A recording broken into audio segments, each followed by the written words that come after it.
Hey folks, it's Nick Granville. So today, that was just a little bit of American Boy, which is, I was listening to Rob Harris's podcast. If you haven't checked it out, I'll link it below. It's called Funk and Junk. Rob's a great guitar player, UK session guy, guitar player with Jamiroquai and all kinds of other things. Played on a bunch of hits. Whatever, brilliant, really great guitar player, great rhythm guitar player. And in his podcast today, he talked about American Boy and that thing, and I just love that chord progression. Isn't it cool? E major, C major 7, A minor, and then an F major to get you back. I've heard that tune a bunch. It's a really good tune. It's a great melody too. So I just thought I'd jam over that to start with. So today what I thought I'd talk about is this whole notion of best, right? Who's the best guitar player in the world? Who knows, right? I hear it all the time. I get it said about me. People say, oh, best guitar player in New Zealand. And I'm like, well, what does that even mean? Do you know what I mean? It's an opinion, isn't it? And the reason I'm bringing this up is there was a Guitar World thing the other day where they were talking about the 100 best guitar players in the world. And I saw Chris Buck. If you don't know Chris Buck, he's a great Welsh guitar player from the UK anyway. Really good guitar player. And he was included in this list of top 100 blues guitar players, or 100 best blues guitar players, or whatever Guitar World called it. And he was included in that. And he had people like kind of attacking him for it. And it's like crazy, And then he was like, I didn't ask to be added to the list. And, and maybe he deserves to be there. He plays really good, But it's this whole notion of best, right? Now, we're going to have our favorites. That's a different thing. But is Jimi Hendrix better than Michael Landau? In my opinion, no. They're two different kind of players. I like them both equally. I think they're both equally great. Is Michael Landau better than Wes Montgomery? Well, they don't even do the same thing, do they, right? To me, their contributions to music are both great. So I think the problem comes when we start thinking about music like we think about sport, right? You might go, this person is the fastest sprinter. So therefore it's quantifiable what is best, right? One ran faster than the other. It's obvious. But in music, art, it's not that, right? We can't say, this person is better than that person or whatever. It's an opinion. Now, we can say that, someone is our favorite, and we can say that, maybe someone can do something that someone else can't. Like you could say maybe that, I don't know, Malmsteen has more chops than Nick Granville. Of course, right? That's a quantifiable, measurable thing. Do I care? It's not my goal in music at all. My goals in music are pretty clear to me. Like what I've always been striving for is like good groove, great tone. I've talked about this in the 4 T's, but good tone. I'll get it out.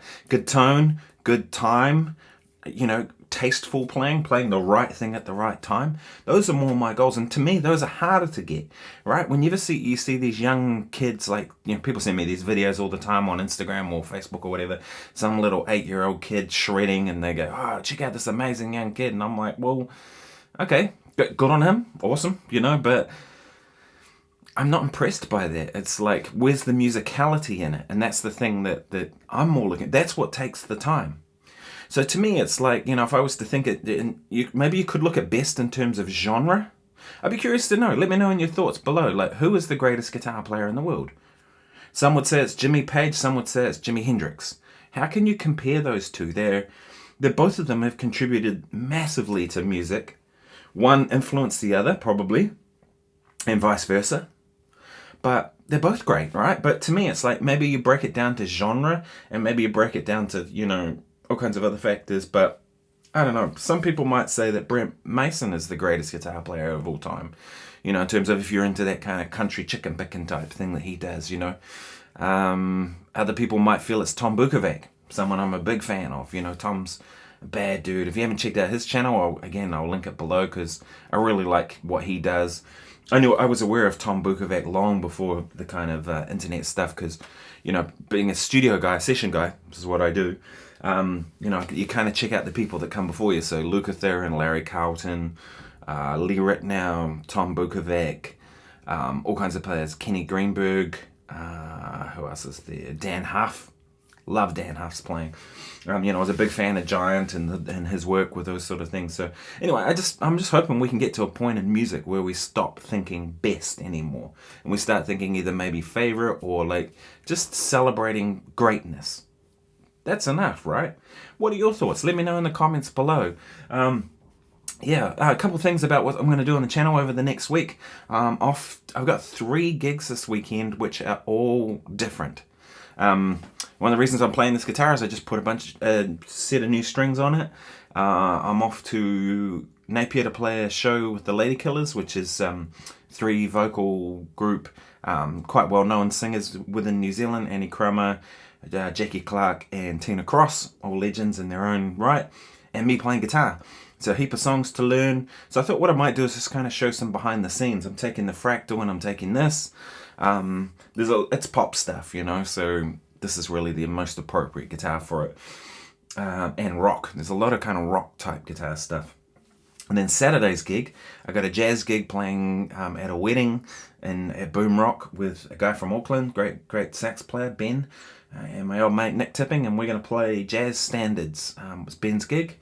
And so I'll take an arch-top guitar, some little small setup, because we're playing jazz standards.